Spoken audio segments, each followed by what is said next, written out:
Dalam masa kampanye yang tersisa 3 bulan lagi, Komisi Pemilihan Umum seakan-akan sedang diuji konsistensinya. Berbagai kebijakan yang diambil terkait debat pasangan calon presiden dan wakil presiden misalnya sempat menimbulkan tanda tanya di publik. Apa saja kebijakan yang menimbulkan kontroversi tersebut dan bagaimana menakar kepercayaan publik terhadap Komisi Pemilihan Umum? Berikut reportase Priscila Dauhan. Ada beberapa hal yang menyita perhatian publik dalam proses pelaksanaan debat pemilu presiden 2019. Beberapa kebijakan yang diambil oleh Komisi Pemilihan Umum atau KPU selaku penyelenggara pemilu dinilai tidak mengakomodasi pemilih. Yang pertama, soal jumlah dan penunjukan panelis debat. Dari 8 orang yang dipilih oleh KPU, namun hanya 6 orang saja yang terpilih menjadi panelis debat. Kemudian yang kedua adalah sosialisasi visi misi kampanye program para pasangan calon yang tadinya diselenggarakan pada 9 Januari, namun akhirnya tidak jadi dilaksanakan. Kemudian yang ketiga adalah soal pertanyaan debat, di mana pada pemilu kali ini KPU memberikan kisi-kisi pertanyaan kepada pasangan calon 7 hari sebelum debat perdana 17 Januari mendatang dimulai. Kemudian pertanyaannya, apakah hal-hal tersebut dapat mempengaruhi kepercayaan publik terhadap penyelenggara pemilu? Anggota KPU periode 2012-2017, Hadar Nafis Gumai berpendapat, kondisi itu jelas dapat mengganggu kepercayaan publik terhadap penyelenggara pemilu. KPU dinilai kurang tegas dan hanya mengakomodir keinginan peserta pemilu tanpa melibatkan masyarakat sebagai pemilih.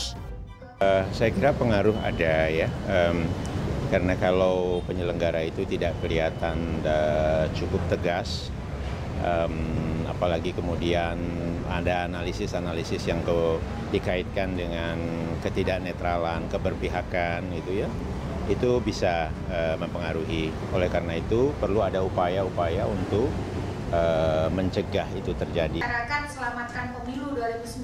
Direktur Eksekutif Perkumpulan untuk Pemilu dan Demokrasi atau Perludem, Titi Anggraini mengatakan, kebijakan yang diambil KPU tersebut adalah cara baru yang keluar dari pakem atau praktik pemilu sebelumnya. KPU sebaiknya berpedoman pada cara-cara lama daripada mencoba cara baru yang belum tentu efektif. KPU memperlihatkan sekali elitisme di dalam menentukan pendekatan debat. Ini yang melahirkan diskursus. Sudah metodenya metode yang baru, pendekatan yang memang baru diintrodusir saat ini. Nah, pemberlakuan metode baru itu juga hanya diputuskan oleh KPU dan para pasangan calon. Dalam pasal 277 Undang-Undang Nomor 7 Tahun 2017 tentang Pemilihan Umum, diatur tentang penunjukan moderator dan panelis debat yang dipilih oleh KPU dari kalangan profesional dan akademisi. Meski tidak mengatur jelas soal panelis, Hadar Nafis Gumai mengatakan pada pemilu 2014, seluruh panelis ditunjuk oleh KPU tanpa campur tangan tim sukses. Sementara aturan soal sosialisasi visi misi pemilu termaktub dalam pasal 274 Undang-Undang Pemilu yang isinya KPU wajib menyebarluaskan materi kampanye yang meliputi visi, misi, dan program paslon melalui lembaga penyiaran publik. Rencana KPU yang sempat ingin bersosialisasi bersama tim ses pun menjadi opsional atau tidak wajib dilaksanakan. Masih sesuai amanat Undang-Undang Nomor 7 Tahun 2017 tentang Pemilu, Pasal 39 menyatakan debat calon presiden dan calon wakil presiden akan diselenggarakan sebanyak 5 kali dan disiarkan langsung secara nasional oleh media elektronik. Meski belum ada undang-undang dan peraturan KPU yang mengatur soal metode debat pada pemilu 2014, penunjukan panelis dan pertanyaan debat disusun oleh tim ahli bentukan KPU tanpa melibatkan tim sukses pasangan calon. Ketua KPU Arief Budiman menjelaskan, penyelenggaraan debat kali ini banyak didasarkan pada usul dan kesepakatan peserta pemilu. Dalam hal ini adalah tim kampanye nasional Jokowi Maruf dan Badan Pemenangan Nasional Prabowo Sandi. KPU ingin membangun tradisi, semua persoalan dapat selesai dengan musyawarah mufakat dengan pasangan calon. KPU sebetulnya ingin membangun tradisi semua persoalan itu bisa diselesaikan dengan cara musyawarah mufakat. Selain undang-undang memang menentukan, misalnya untuk moderator, itu KPU dalam menentukan moderator harus mendapat persetujuan atau kesepakatan pasangan calon, gitu kan.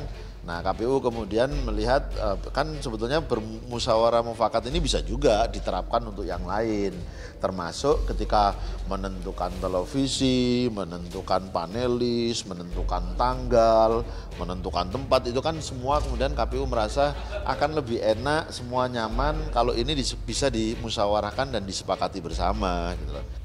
Namun KPU memastikan hal itu tak akan membuat publik kehilangan kepercayaan kepada KPU. Enggak. Publik sangat percaya sama KPU.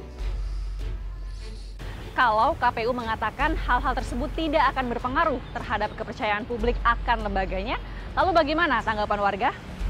Bisa sih, KPU kan sebagai lembaga publik harus lebih terbuka sih kepada masyarakat, supaya masyarakat juga percaya sama KPU, nggak banyak yang golput juga. Ada sih kalau sedikit nggak percayanya, karena kan udah dikasih kisi-kisi duluan kan gitu kan. Kalau untuk berpikir ke situ sih ada, cuman ya kalau tergantung dari dirinya sendiri sih gitu. Alangkah baiknya untuk debat-debat seperti itu tidak ada kisi-kisi gitu Mbak yang disebarkan. Jadi masing-masing paslon beradu argumen gitu tentang programnya masing-masing gitu Mbak. Jadi tidak ada yang di settingan terlebih dahulu. Masih ada waktu bagi KPU untuk berbenah dan semakin mematangkan konsep kepemiluan. Evaluasi dan sosialisasi harus makin gencar dilakukan agar masyarakat sebagai pemilih dapat semakin merasa terlibat dalam proses demokrasi ini. Hal itu penting karena pesta demokrasi adalah milik seluruh warga negara Indonesia. Priska Dauhan, Jakarta.